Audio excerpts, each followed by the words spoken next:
Story jam में आपका स्वागत है। यहाँ आप सुनेंगे कहानियाँ, कुछ नई, कुछ पुरानी, कुछ जानी, कुछ अनजानी।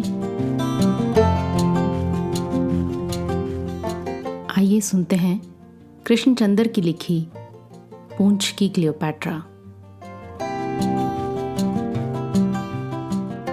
जैसे किसी छोटे से कमरे में कोई हीरा पड़ा हो तो सारा कमरा जगमगाने लगता है, उसी तरह किसी छोटे से शहर में कोई बहुत ही सुंदर औरत पैदा हो जाए तो सारा शहर उसके सौंदर्य से जगमगाने लगता है। गलियों, कूचों, बाजारों, दफ्तरों में उसकी चर्चा होने लगती है। अगर वो अपने मोहल्ले से गुजरकर किसी दूसरे मोहल्ले में जाती है तो सारे शहर में उसकी खबर फैल जाती है। अगर वो कभी किसी बाजार से गुजरती है तो फिर घंटों उस छोटे से शहर के बाजार में कोई काम नहीं हो सकता। किस तरह वो चल रही थी, कौन से कपड़े उसने पहन रखे थे, कौन उसके साथ था, किस तरफ उसकी निगाह उठी थी, ये सब बातें कोई स्कैंडल फैलाने की गर्ज से नहीं की जाती हैं। उन बातों में किसी किस्म की बदनीयती का कड़वापन भी नहीं होता है, बल्कि छोटे से शहर के लोगों में उस अत्यंत सुंदर स्त्री के लिए एक अजीब तरह का प्यार, एक अजीब तरह का अपनापन पैदा हो जाता है। अपनेपन के साथ ये गर्व भी होता है कि हमारे छोटे से शहर ने इसे पैदा किया है।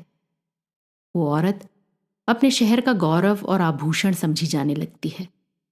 जरा सी भूल पर कुद्र हुए जाने वाले बुजुर्ग और शुद्ध आचरण वाले दढ़ियल इस गर्व से उस स्त्री की मोहब्बतों और बेवफाइयों का जिक्र करते हैं जैसे वो कोई ऐतिहासिक कारनामे हों। मालूम नहीं ऐसा क्यों होता है, मगर होता जरूर है कि बहुधा ऐसी औरत सभ्यता की गरिमा से ऊंची समझी जाने लगती है। शायद वो खुद एक सभ्य नियम बन जाती है जिसके नियम प्रचलित सिद्धांतों से भिन्न होते हैं। शायद ऐसी औरत अपने आप में स्वयं एक मजहब या धर्म होती है, एक छोटी सी जीवन व्यवस्था, अपने आप में पूरी और स्वतंत्र। ऐसी औरत को हर तरह की छूट दे दी जाती है, मगर दूसरी औरत की मामूली से मामूली सामान्य भूल को माफ नहीं किया जाता है। कुछ अजीब हिसाब है। ऐसी स्त्री को पुरुष, समाज, इतिहास सब क्षमा कर देते हैं। याद कीजिए हेलन, क्लियोपैट्रा और वसुंधरा। हेलन और क्लियोपैट्रा को तो आप सब जानते हैं, मगर वसुंधरा का नाम आपने नहीं सुना होगा। वसुंधरा पूंछ की रहने वाली थी। शायद बचपन में वो मेरे साथ खेली थी। मुझे कुछ ठीक तरह से वो जमाना याद नहीं है। उसका घर नानबाइयों के बाजार के पीछे था। वहां पर एक शिवाला था, उसके सामने बहुत सी जमीन खाली पड़ी थी। फिर हमारे दूर पार के एक रिश्तेदार का घर था जो शहर का सबसे अमीर आदमी था। कभी कभी मैं उसके घर जाया करता था, कभी कभी वसुंधरा भी वहां खेलने आ जाती थी। मुझे उसके बचपन की सूरत ठीक तरह से याद नहीं है, क्योंकि बचपन में वो एक साधारण हंसमुख लड़की रही होगी, जैसी दूसरी साधारण सुंदर लड़कियां होती हैं। कौन याद रखता है। फिर यह भी बहुधा देखा गया है कि बचपन में जो लड़कियां अत्यंत सुंदर दिखाई देती हैं, जवानी की सीमा में आते ही उनका हुलिया अजीब तरीके से बदल जाता है और वो उतनी खूबसूरत और हसीन मालूम नहीं होती। अक्सर ये भी देखा गया है कि बचपन में जिन लड़कियों की शक्ल व सूरत मामूली होती है, बड़े होकर भी वो मामूली शक्ल व सूरत की रहती हैं।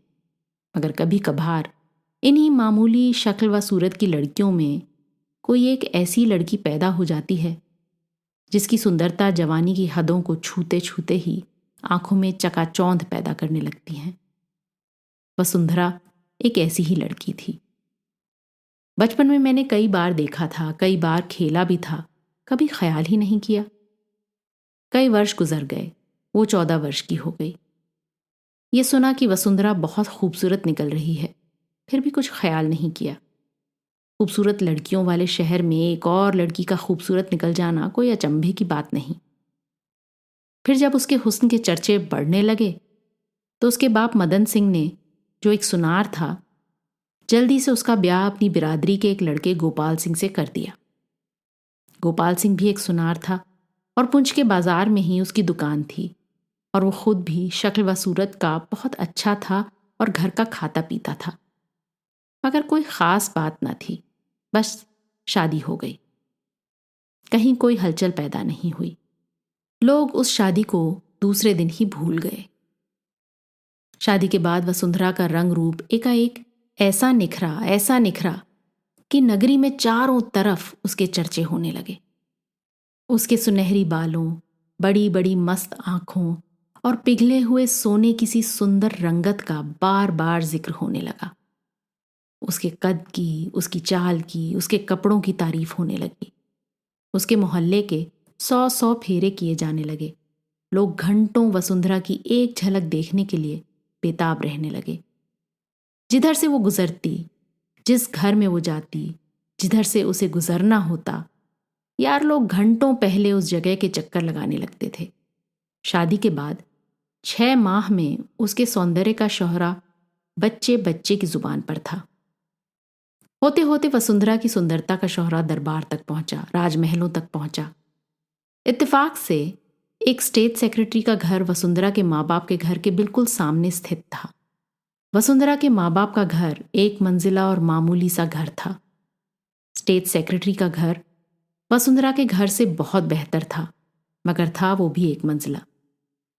इत्तेफाक ऐसा हुआ कि जब भी वसुंधरा अपने माँ बाप के घर आती, और चूंकि दोनों घर अर्थात मैके और ससुराल के एक ही शहर में थे, इसलिए वसुंधरा दिन में 2-1 चक्कर तो अपने मैके के लगाती थी।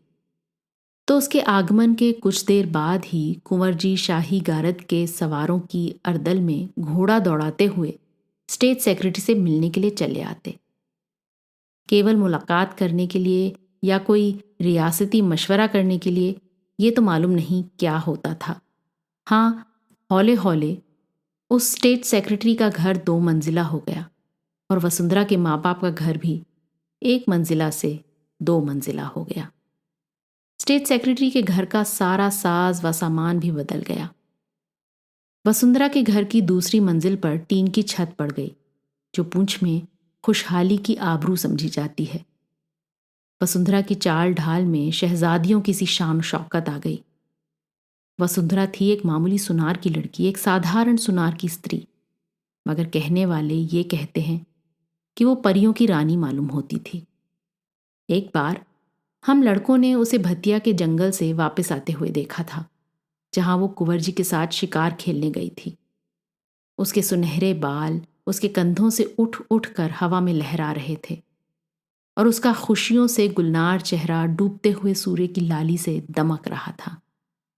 वो राजकुमार के साथ साथ काले रंग के एक बलेर घोड़े पर सवार, केसरिया रंग की बिरचीस और खुले कॉलरों का रेशमी ब्लाउज पहने हुए कोई पाकिस्तानी शहजादी मालूम होती थी।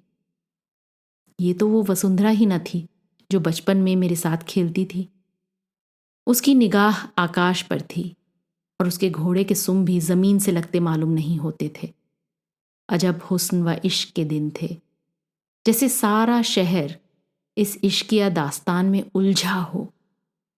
दिन किसी उपन्यास के पृष्ठों की तरह दिलचस्प और रोमांटिक थे। कोई और बात ही ना होती थी।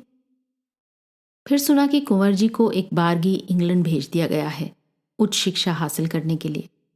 हर एक का दिल धक से रह गया। प्रत्येक व्यक्ति ने वसुंधरा के दिल की पीड़ा और दुख को महसूस किया। इश्क की सहानुभूति और मजबूरी से हर शख्स चूर चूर था। हर शख्स ने वसुंधरा की आंखों में आंसू देखे। मुमकिन है वहां कोई आंसू न थे, मगर हम सब ने उसकी आंखों में आंसू देखे और एक सुंदर औरत के विरह की आग को अपने दिल में महसूस किया। चंद माह बाद सुना कि वसुंधरा एक बहुत बड़े अफसर की कोठी के आलीशान बाग में टहलती देखी गई। वजीर मानिक राय एक सुंदर डोगरा राजपूत था और जम्मू के एक ऊंचे खानदान का व्यक्ति था और हाकिमों के तबके से ताल्लुक रखता था। मंत्री होने के नाते उसके हाथ में ताकत भी थी, क्योंकि राजा साहब कुछ महीनों से बीमार थे और कुंवर जी लंदन में थे। इसलिए रियासत की पूरी ताकत खींचकर मंत्री के हाथ में चली आई थी।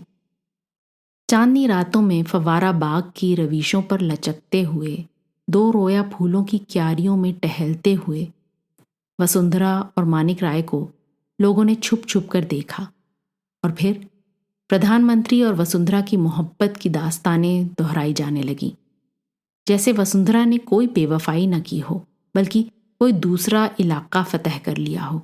उसकी फतह के शादियाने हर दिल में थे। सारा शहर खुशियां मना रहा था। अब दरबार वसुंधरा के मायके में लगता था। रियासत के कितने ही फैसले जो उस आला अफसर को खुद ही करने चाहिए थे, वसुंधरा खुद करती थी। हाकिमों के तबादले और तरक्कियां और इनाम व इकराम और क्या कुछ, सारे शहर में वसुंधरा का बोलबाला था।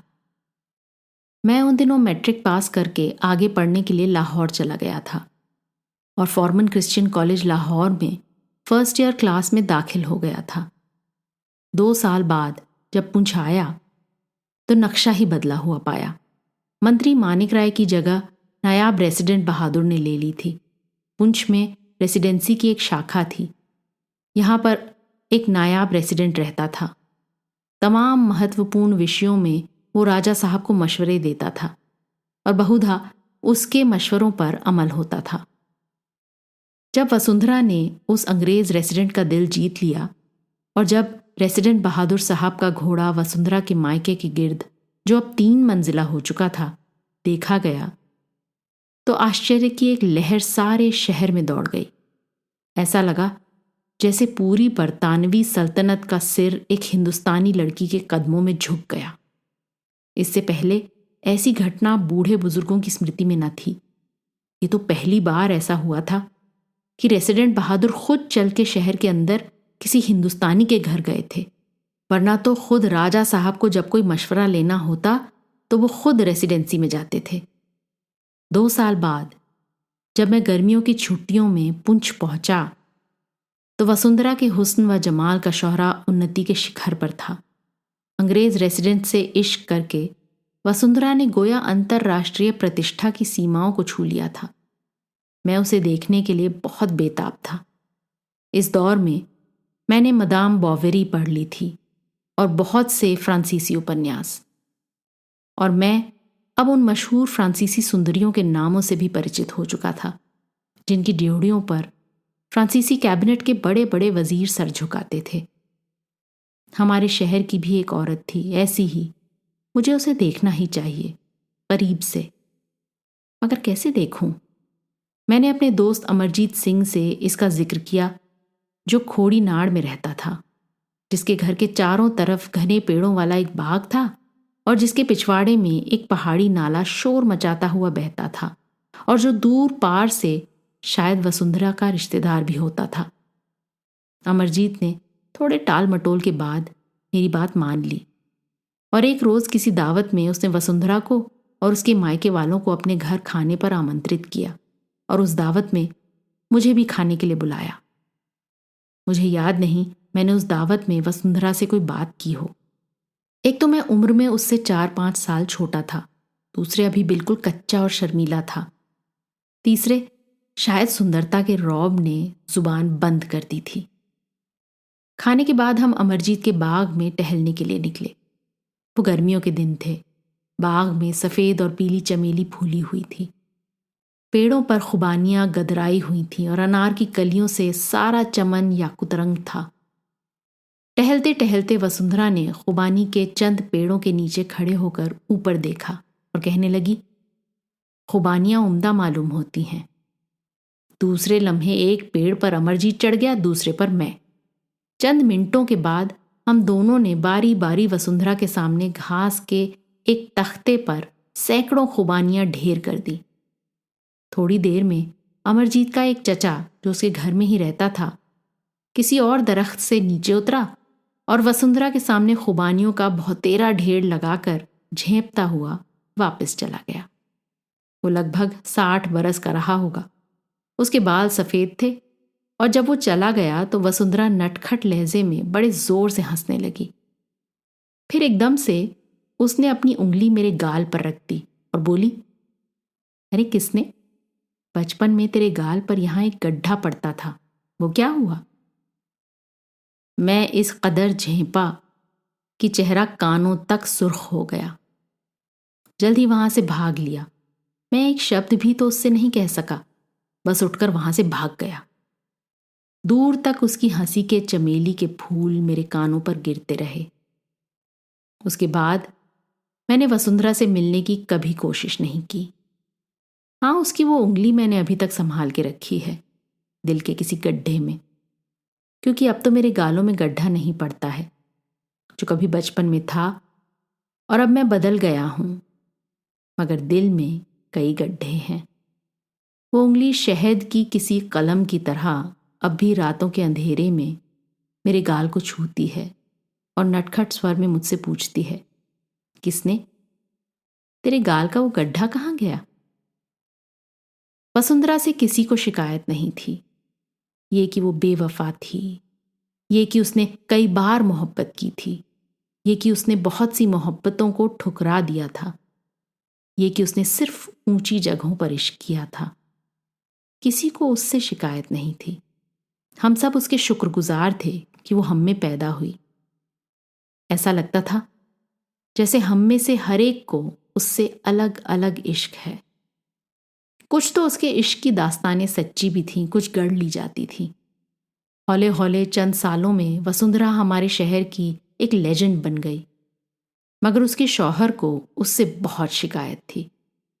वो खुद बेहद सजीला नौजवान था, इसलिए उसका गिला जायज था कि वो सिर्फ उससे इश्क क्यों नहीं करती है, जबकि वो खासा खुशहाल भी है। वो बेवफा और हरजाई क्यों है? लोग क्यों उसके हुस्न के गीत गाते हैं, उसकी फिराक में आहें भरते हैं, उसे देखकर ठट के ठट बांध कर खड़े हो जाते हैं। हौले हौले उसका अपना कोई व्यक्तित्व ना रहा। अब वो केवल वसुंधरा का पति था। हर समय उसके दिल में एक अजीब व गरीब लड़ाई चलती रहती। वो वसुंधरा से अत्यंत प्रेम करता था और वसुंधरा भी उससे करती थी। वो कहीं भी जाती आखिर को तो उसके पास आती थी। वही तो उसका पति था और कोई दूसरा ना हो सकता था। मगर कभी कभी उसको इतना गुस्सा आता कि उसका दिल वसुंधरा को पीटने के लिए चाहने लगता, मगर वसुंधरा को देखते ही उसका दिल पिघल जाता और वो उसे मारने के बजाय उसके कदमों में झुक जाता। मगर वसुंधरा के कदमों में झुकते हुए भी दुनिया वालों के लिए उसका क्रोध बढ़ जाता। वो सारी जिम्मेदारी बाहर की दुनिया पर डाल देता, जो वसुंधरा के विचित्र सौंदर्य से प्रभावित होकर इस जोड़े के गृहस्थ जीवन को बिगाड़ती है और इन दोनों को चैन से नहीं रहने देती। जब इस तरह वसुंधरा के 3-4 किस्से हो गए और जब रेसिडेंट बहादुर वाला रोमांस जोर पकड़ने लगा, तो वसुंधरा के पति ने शहर छोड़ने की ठान ली। वो पुंछ छोड़ देगा और हसीन बीवी को लेकर कहीं और चला जाएगा, किसी दूर दराज के इलाके में जहां इस शहर के हुस्न व इश्क की चर्चा की छाया भी उन तक ना फटके। उसने पुंछ छोड़कर जाने की ठान ली और हौले हौले उसने वसुंधरा को भी इस बात के लिए राजी कर लिया। पहले तो वसुंधरा पुंछ छोड़ने के लिए कदापि तैयार न थी, लेकिन जब गोपाल ने उसे छोड़ देने की धमकी दी तो आखिर औरत थी, राजी हो गई और अपने शौहर के साथ रजौरी जाने को तैयार हो गई। चुपके चुपके वसुंधरा के पति ने जाने की सारी तैयारी कर ली। उसने किसी को नहीं बताया कि वो पुंछ छोड़ रहा है।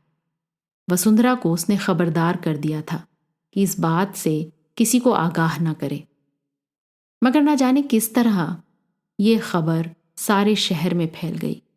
जगह जगह नाकों और नुक्कड़ों पर और बाजारों में और गली कूचों में और दफ्तरों में ये जिक्र होने लगा कि गोपाल वसुंधरा को लेकर जा रहा है, हमेशा के लिए पुंछ छोड़ रहा है, और कौन उसे मना कर सकता है।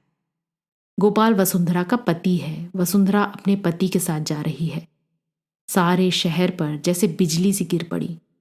सब सन्न थे, मगर मुंह से कुछ नहीं कह सकते थे। एक दूसरे से कानाफूसी में बातचीत करते थे। सबके चेहरे सहमे हुए थे, जैसे शहर पर कोई बहुत बड़ी आफत आने वाली हो। जाने का वक्त आ गया। वसुंधरा के पति ने सुबह सवेरे सारा सामान 6 खच्चरों पर लदवा कर उन्हें पहले से रवाना कर दिया, निगाली साहब की तरफ। जाने से पहले वे दोनों निगाली साहब के गुरुद्वारे में हाजिर होके अपने अपने पापों से मुक्त होंगे और फिर एक नई जिंदगी शुरू करने के लिए रजौरी चले जाएंगे। निगाली साहब का गुरुद्वारा शहर से 4 मील बाहर एक रमणीक पहाड़ी मुकाम पर था। रास्ता कठिन था। एक जगह पर एक खतरनाक नाले पर लकड़ी का एक पुल आता था। उसे पार करने के बाद एक भयानक उतराई उतरकर पुंछ के दरिया के एक हिस्से को पैदल चलकर पार करना पड़ता था, क्योंकि यहाँ पर दरिया का पाट इतना चौड़ा था कि यहाँ पर कोई पुल न था। इसलिए वसुंधरा के पति ने सामने वाले खच्चरों को सुबह सवेरे निगाली साहब की तरफ रवाना कर दिया। उनसे कह दिया कि वो शहर से 2 मील बाहर कोठानी के पुल के पास उसका इंतजार करें। 2 घोड़े उसने अपने लिए और वसुंधरा के लिए रख लिए और फिर वसुंधरा को लेकर उसके मायके वालों से विदा करा के शहर से बाहर जाने लगा।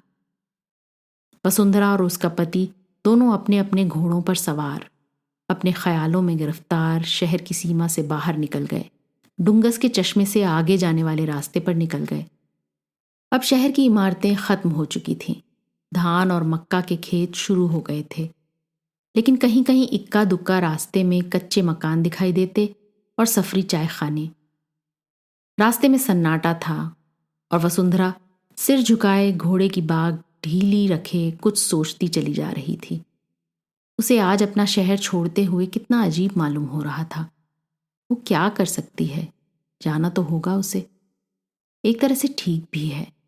शहर बहुत पीछे रह गया। खेत, दुकान, कच्चे मकान भी पीछे रह गए। अब पहाड़ी रास्ता था।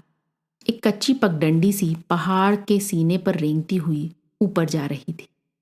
इस पहाड़ के दूसरी तरफ कोठानी का खतरनाक नाला था, जिसे पार करके वो निगाली साहब की तरफ बढ़ जाएंगे और फिर निगाली साहब में सीस नवा के वो नई जिंदगी की तरफ रजौरी की जानिब बढ़ जाएंगे। अब दूर दूर तक कोई आबादी नहीं है। सुनसान रास्ते, वीरान जंगल, कहीं कहीं पेड़ों के नीचे पहाड़ी गडेरियों के खामोश गल्ले ढलवानों पर चढ़ते हुए। वसुंधरा के दिल से एक आह निकली और वो दोनों पहाड़ी ऊंचाई का मोड़ काट के पहाड़ के दूसरी तरफ चले गए, जहां कोठानी नाले पर लकड़ी का पुल था। पहाड़ के दूसरी तरफ जाकर एकाएक उन्हें लोगों की एक भीड़ दिखाई दी। बहुत लोग थे। 500 के करीब होंगे, नहीं 1000 से ऊपर होंगे, नहीं 2000 के करीब होंगे, नहीं 3000 से भी ऊपर होंगे। ये उसके अपने शहर के लोग थे और इतनी बड़ी तादाद में रास्ते में खड़े थे कि उनकी ओट में लकड़ी का पुल छिप गया था। वे दोनों जब उन लोगों के करीब पहुंचे तो किसी ने उनसे कुछ नहीं कहा। भीड़ ने छट कर उन्हें रास्ता दे दिया। एक ने वसुंधरा के घोड़े की बाग थाम ली, किसी दूसरे ने दूसरे घोड़े की बाग अपने हाथों में ले ली और आहिस्ता आहिस्ता कुछ कहे बगैर वो लोग उनके साथ साथ चलने लगे। वसुंधरा के पति ने आश्चर्य से पूछा, आप लोग कहाँ जा रहे हैं? निगाली साहब, एक शहरी ने जवाब दिया और गोपाल के साथ साथ चलने लगा। वसुंधरा का पति हैरत में था। ये क्या माजरा है? मगर कोई उससे पूछताछ न करता था, न कोई वसुंधरा से बात करता था। वे लोग एक काफिले की सूरत में खामोशी से उनके साथ चल रहे थे। बहुत जल्द वे लोग कोठानी के लकड़ी के पुल के करीब पहुंच गए, जो एक भयानक गहरे नाले की खड्ड के ऊपर स्थित था। मगर ये देखकर वसुंधरा के पति के मुंह से आश्चर्य की ऐसी चीख निकल गई कि नाले का पुल खड्ड के अंदर गिरा हुआ था और पानी उसके ऊपर से बह रहा था। पुल टूट गया, एक साहब बड़ी गंभीरता से बोले। सचमुच? दूसरे साहब ने गोपाल को बताया, देखिए पुल टूट गया है। तीसरे साहब, जो वसुंधरा के घोड़े की बाग थामे थे, अफसोस से सिर हिला के बोले, अब हम लोग निगाली साहब कैसे जाएंगे? पुल तो टूट गया है। वसुंधरा का पति दिल ही दिल में गुस्से से पेचताव खा रहा था। इन कमबख्तों ने खुद ही पुल तोड़ा है और मुझे किस भोलेपन से बता रहे हैं कि पुल टूट गया है। ये खुद हमारा रास्ता रोक रहे हैं और अपनी बुद्धि से मुझे बता रहे हैं कि वो तो किसी तरह की दिलचस्पी हमारे जाने न जाने में नहीं रखते। मगर ये सब लोग यहां आ कैसे गए? वो हैरान था। इन लोगों में सिर्फ नौजवान नहीं थे, बुढ़े और अधेड़ उम्र के लोग भी थे। हिंदू भी थे, मुसलमान भी, सिख भी और ईसाई भी, डोगरे भी और कश्मीरी पंडित भी, रंगीन तबीयत भी और उदास तबीयत भी, ऐसे लोग भी जिनके चाल चलन पर आज तक किसी ने उंगली न रखी थी। उनमें दुकानदार भी थे और छोटे मोटे हाकिम भी, बागों के माली और गंडेरिये भी, और वो लोग भी जिनकी सूरत तक से वो परिचित नहीं था। वे सब उसे रोकने के लिए आए थे। उसके दिल में एक अजब जंग सी होने लगी। इतने लोगों के आने की उसे खुशी भी थी और गुस्सा भी, और दोनों भाव एक दूसरे से गुंधे हुए थे। मगर मैं तो जाऊंगा, उसने अंत में दांत पीस कर कहा। मगर जाओगे कैसे? पुल तो है नहीं, और खड्ड गहरी है, और उस खड्ड पर पुल बनाने के लिए कम से कम 2 माह की दरकार होगी। एक ने कहा। हाँ ठीक है, 2 माह बाद चले जाना, दूसरा बोला। बुढ़े कासिम ने कहा, मेरी बेटी की शादी अगले माह में होगी, उसके जेवर कौन तैयार करेगा? और मेरी बहन कहती है, मैं तो गोपाल के हाथ की बनाई हंसली पहनूंगी अपनी शादी में, और तुम चले जा रहे हो। चौथा बोला, ये 16 तोले सोना है, मेरी बेबी के लिए 2 गोखरू बना दो, जैसे तुमने ठाकुर दयाल सिंह की बच्ची के लिए तैयार किए हैं, बिल्कुल उसी डिजाइन के बनने चाहिए। गोपाल, तुम हमारे शहर के सबसे अच्छे सुनार हो, ये काम तो तुम्हें अपनी भाभी की खातिर करना ही होगा। ठाकुर जगजीत सिंह कपड़े की एक छोटी सी पोटली में बंधा हुआ सोना उसके हाथों में देने की कोशिश करने लगे। एकाएक उसको चारों तरफ से लोगों ने घेर लिया। कोई सोना लाया था, कोई चांदी, अमीर और गरीब सब मिलकर उसको काम दे रहे थे। वो उसे जाने से नहीं रोक रहे थे, वो उसे इतना काम दे रहे थे कि वो अगले मास तो क्या, अगले 2 साल भी उस काम को पूरा नहीं कर सकता था। जो कुछ उन्होंने कहा था वो इतना ज़रूरी नहीं था जितना वो ज़रूरी था जो उन्होंने उससे नहीं कहा था, और जो उन्होंने उससे नहीं कहा था उसने उसके दिल को पकड़ लिया था। उसे अपना गला बंद होता मालूम हुआ। उसकी आंखों में आंसू आने लगे। वो उसे सोने चांदी की रिश्वत नहीं दे रहे थे, प्यार की रिश्वत दे रहे थे। हम तुम्हें जाने न देंगे, किसी तरह जाने न देंगे।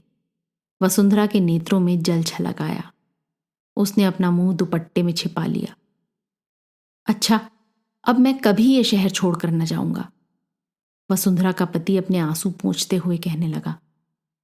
एकाएक नौजवान उछलने लगे और ढोल बजाने लगे और सब मिलकर पहाड़ी गीत गाने लगे। घोड़ों की बागें वापस फेर दी गईं। और यूं तो मैंने अपनी जिंदगी में बड़े बड़े जुलूस और जश्न देखे हैं, मगर मुझे उस चमकीले रोज वाला वो छोटा सा पहाड़ी काफिला कभी नहीं भूलता, जब एक छोटे से शहर के लोग अपने शहर की खूबसूरती को वापस लेकर आए थे।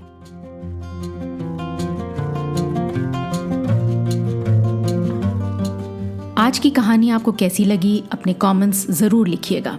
साथ ही सब्सक्राइब कीजिएगा।